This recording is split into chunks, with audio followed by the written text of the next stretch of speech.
sementara itu aja dulu nanti. Sebenarnya masih banyak, tapi lebih ke kayak semacam sanad pertarekatan. Dan itu lebih ke Timur Tengahnya sih. Jadi dia Martin bicara soal apa namanya sanad tarekatnya Syekh Bahauddin An-Naqsabandi sampai Nabi Muhammad itu seperti apa, kemudian Syekh Bahauddin An-Naqsabandi turun itu sampai pecahnya keberapa gitu. Baik, saya ini ya boleh bertanya. Oke. Sebelum masuk ke isi dari buku ini, saya pengen tahu dulu tipologi buku ini. Buku ini itu kalau dari tipenya ini sama-sama tarekat itu ada, saya ngelihat ada tarekat petani ditulis oleh Profesor Nur Syam, di mana itu pembahasannya tarekat Satoriyah.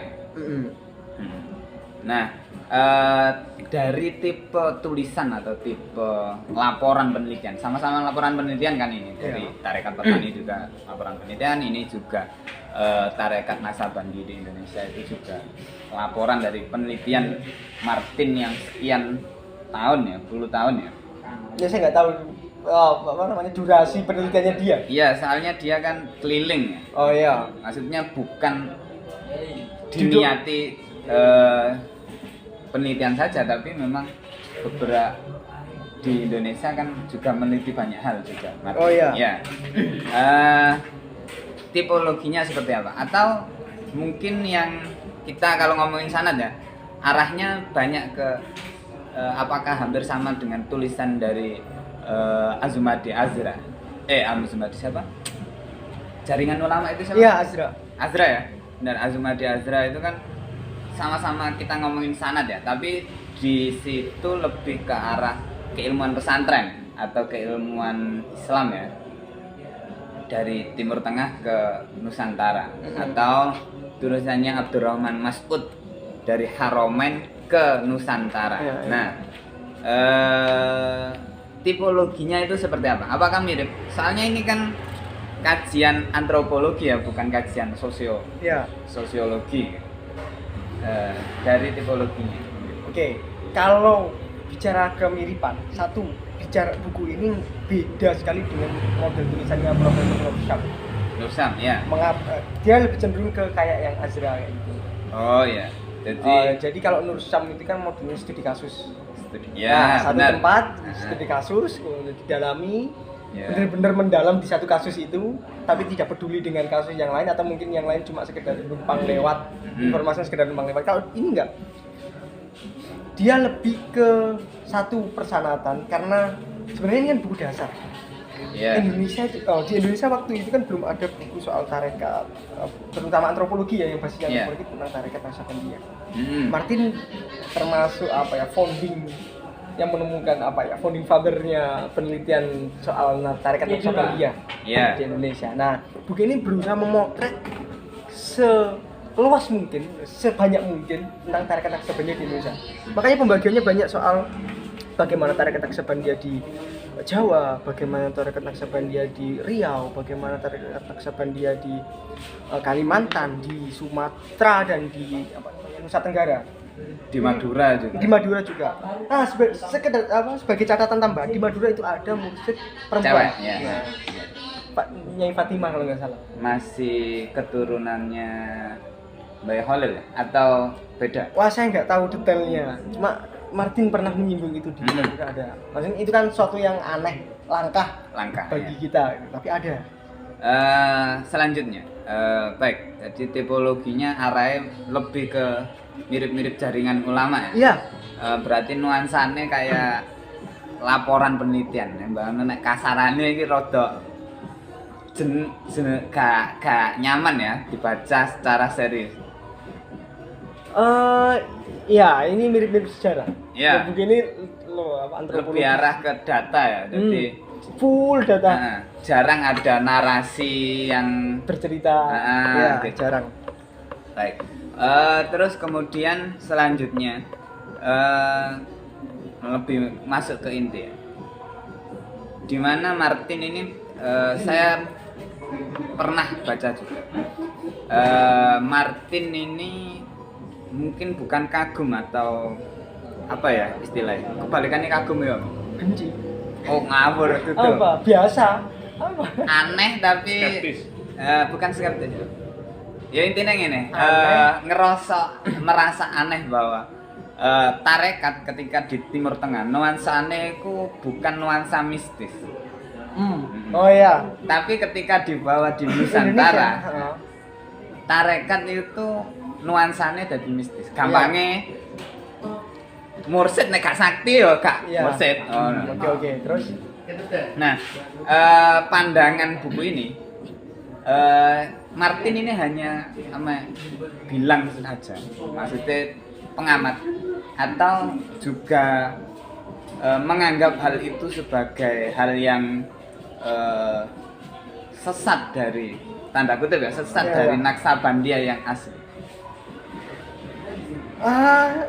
Saya lupa kalau soal pendapat detailnya dia tentang Hal itu ya, mistisme. yang mistisisme. Cuma dia pernah, memang ya dia pernah ngutip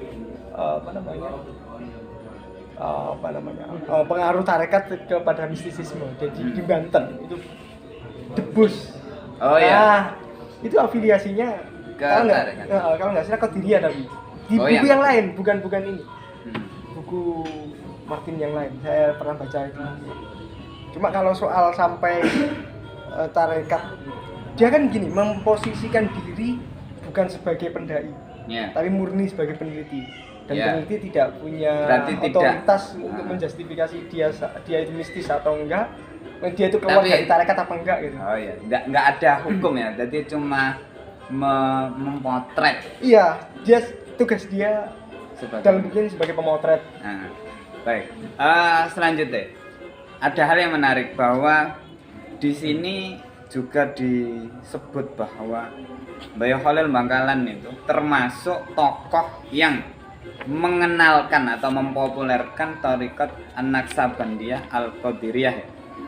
Selain memang pendirinya Syekh Khotib As-Sambasi. Oke.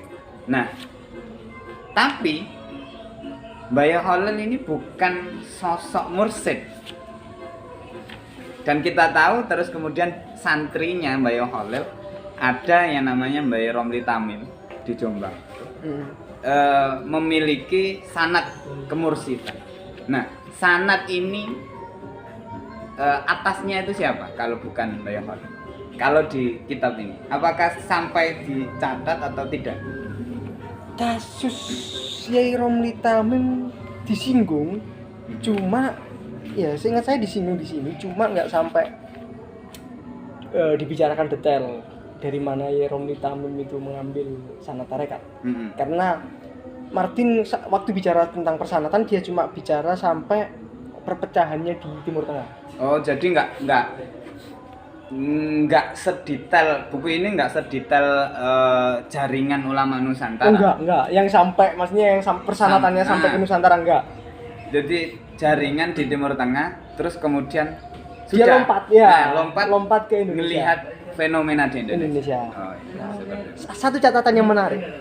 Kalau sekarang kita lihat tarekat itu seringkali terkesan sebagai ajaran hidup yang nerimo ing pandum. Ya, Ya kan? Pokoknya tarekat ya dikir, segala cobaan hidup kita terima, ya. segala hal buruk ya sudah kita terima itu sebagai takdir Tuhan. Ya, Dulu ternyata tarekat itu nggak kayak gitu.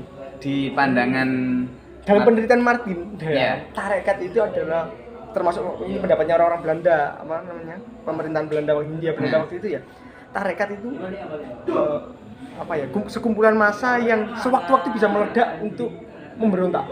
Oh, jadi ini ya people power ya. People power, termasuk ancaman. Makanya tarekat itu termasuk ancaman. Mm-mm. Sebelum Bull membedakan antara agama sebagai ritual dan agama sebagai gerakan Massa. ya, sebelumnya kan Belanda masih bingung di mana sih batas-batas agama sebagai ritual dan agama sebagai gerakan massa. Nah, tarekat punya potensi itu dan bukan hanya kasusnya pemberontakan petani Banten Syekh Abdul Karim Al-Bantani dan bawah-bawahnya dan khalifah-khalifahnya. Cuma dulu ada namanya Kiai Kasan Mukmin di Surabaya. Itu juga pemberontakan meskipun juga tidak ada keterangan pasti. Tapi yang jelas dia agamawan gitu kan. Kemudian ada lagi P. Hasan Tafsir. Mana itu? Itu guru Tarekat Qadiriyah Naksabandiyah daerah. Jadi pandangan Belanda bahwa tarekat dengan beda ya dengan kita. Tarekat ini satu resep khusus untuk menjalani hidup. Kalau menurut Belanda itu tarekat ini People power yang mungkin menjadi ancaman. sewaktu-waktu ya. Oke. Ada pertanyaan dari Hamen? Saya ini kan penganut agama secara sekuler, anggap sekuler orang awam. Ya, Mas. Gini, asumsi saya dari paling tidak di pesantren bahwa tarekat ini cenderung tadi bahwa ruang lingkupnya terbatas dalam ruang lingkup transendental aja dalam kutip itu. Transendental, terus kita bicara tentang teologi, keimanan, iman, ihsan, dan itu dan tidak keluar dari itu. Loh, saya tercengang melihat kenyataan bahwa tarekat ini bisa menjadi basis massa, gerakan. Kenapa ya kok bisa bergeser? Apakah betul bergeser atau kalau memang bergeser, apakah kenapa? Ini pendapat saya pribadi kalau ini. Ada satu ada satu pergeseran orang-orang tarekat. Kalau dulu ulama-ulama tarekat, mursyid-mursyid tarekat itu cenderung ada jarak dengan penguasa. Mereka dekat dengan kaum bawah. Mereka hidup mengayomi, mengakar dengan orang-orang yang menderita lah. Ini salah satu penelitian Martin van Burenesen sebelum dia datang ke Indonesia ya. Di Timur Tengah banyak sekali ulama Naksabandiyah yang ternyata dekat dengan kekuasaan. Kecuali Baitul zaman Said Nursi. Tapi selain itu dia menemukan banyak sekali yang kemudian itu berpengaruh pada kemakmuran hidup mereka. Kasus kenapa kemudian tadi ada beberapa kiai tarekat yang ternyata punya basis massa yang memberontak, itu karena ada jarak dengan penguasa dan mereka kayaknya lebih sering mendengar soal keluhan-keluhan hidupnya orang-orang bawah. Kenapa sekarang kemudian tidak ada hal kayak gitu? Ya mungkin mereka lebih dekat dengan penguasa. Saya tidak usah menyebut, tapi saya yakin teman-teman yang oh iya ini dekat dengan ini, oh iya ini dekat dengan ini. Kemudian ada kecenderungan bahwa tarekat-tarekat itu identik menjauh. Menjauh dari penguasa. Identik menjauh dari penguasa. Artinya penguasa ini saya labeli bahwa penguasa ini adalah bentuk perwujudan dari duniawi. Jadi ada penyemplitan antara ini ukhrawi, ini duniawi. Apakah ini sebuah kesalahan atau normal-normal saja? Di penelitiannya Nur Sam juga mungkin ya. Dikotomi yang terjadi kesannya akhir-akhirat dan dunia gitu kan. Ulama dalam politik penelitian buku agama kaum pinggiran. Bukan. Yang mana? Sing bahas tentang Jombang itu loh. Oh ya, perselingkuhan ulama dan politik. Perselingkuhan ulama dan politik itu kan juga kayaknya Nur Sam juga ya. Bukan kalau itu kayaknya bukan Nur Sam. Saya lupa. Itu disertasi. Oh, disertasi. Nggak mungkin Nur Sam nulis 2 disertasi ya. Oh ya. Oh yang iki Nur Sam iki sing iki ya. Yang petani pinggiran itu yang ya. Itu perselingkuhan ulama itu kan juga gitu. Jadi bener itu sangat bahwa itu kasusnya malah di Jombang ya. Di mana Naksabandiyah juga terkait dengan buku ini. Saya pelan-pelan ya. Ini sensitif kan. Pecah dari Josa dan Cukir. Nah, itu kan nuansanya kan nuansa politik. Memang walaupun waktu itu politik itu partai diminimaliskan jadi 3, tapi itu berhasil memecah, tanda kutip memecah keutuhan Thariqah Naksabandiyah Al-Qadiriyah yang ada di Jombang, terus pecah jadi 2 kubu. Yang satunya Terongan Joso, terus kemudian yang satunya Cukir yang dimursidi oleh Mbak Yai Adlan Ali. Nah, bisa jadi seperti itu. Tapi ya kita ngelihat juga konsep itu nggak semata-mata dunia itu dijauhi oleh tarekat. Kadang juga ada hal-hal prinsip yang mungkin bagi pemimpin tarekat dunia ini kalau dijauhi benar bakal ada kerugian, ada hal yang lebih besar yang dirasakan oleh kaum agamawan mungkin ya. Bisa jadi seperti itu. Sudah ada lagi? Oke. Nah, terus yang terakhir. Oke. Ini terkait tadi ada fenomena yang sama sebutkan juga di mana mursid perempuan deh Madura. Nah, iki gimana?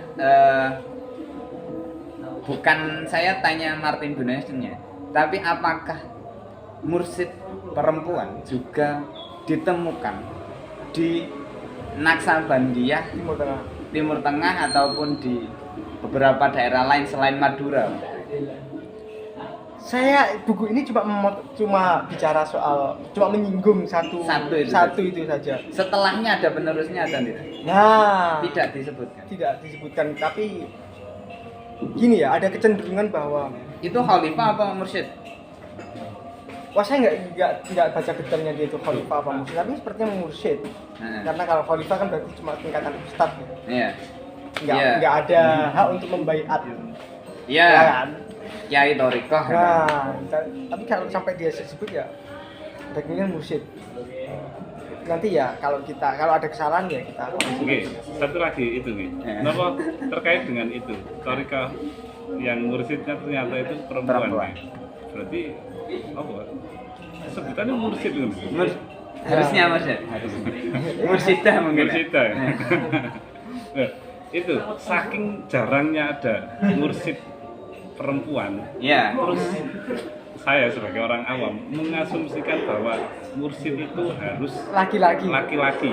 Dan ini kemudian berimbas kepada pemikiran saya bahwa thariqah ini adalah ajaran yang katakanlah ajaran agama yang konservatif. Konservatif dengan banyak pandangannya mengenai gender, mengenai gerakan sosial dan sebagainya, itu tidak terlalu terbahas di situ. Jangan-jangan thariqah ini juga skeptis terhadap kepemimpinan perempuan. Kalau sebagai aktivis gender, sebagai orang awam, iya, apakah benar? Saya nggak bisa menjawab itu. Iya. Mari kita garis bawahi pertanyaan itu sebagai pertanyaan yang akan kita simpan dan kita cari jawabannya. Lalu besok kalau sudah menemukan, mari kita jawab bersama-sama. Untuk sementara sampai sini. Oke, karena waktunya juga menurut saya sudah lebih dari 6 jam. Terus ini juga adzan maghrib. Ada beberapa hal yang bisa kita simpulkan dari bincang buku hari ini, di mana apa yang ditulis oleh Martin van Grunishen, seorang peneliti barat ya, dalam hal ini Belanda, membahas tentang tarekat Naksabandiyah di Indonesia, merupakan satu buku pegangan yang penting ketika kita mau membaca tarekat di Indonesia, terutama tarekat Naksabandiyah dari sisi atau dengan pisau analisis antropologi, ya. Antropologi, sejarah, dia sangat sejarah juga penting pegang. Seperti itu. Jadi dari teman-teman bila tertarik dengan kitab ini bisa bisa membeli di rembukan.com. Bisa dikondisikan. Ya, bisa diomongkan api-api ya, dengan silakan DM kami di sosial media atau apa. Nanti kami bisa carikan, bukan carikan, memang kami siapkan. Seperti itu. Walaupun buku ini buku tahun berapa? 90-an. Iya. Tapi nggak ada walaupun ini buku penting, harus beli. Iya kan? Iya, dalam pemotretan atau penelitian tarekat, buku ini termasuk buku yang penting karena bisa dikatakan buku babon ya, buku Iya, apa? buku babon. Sebagai dasar dari penelitian. Baik, silakan sampean baca, sampean beli bukunya, sampean baca lebih jauh, lebih dalam lagi. Mungkin kalau memang sampean berkenan dari para pendengar ya, bisa kapan-kapan jenengan datang ke sini, kita bicarakan kembali, kita diskusikan kembali. Dari kami, menurut kami sudah cukup. Khairul kalam. Assalamualaikum warahmatullahi wabarakatuh.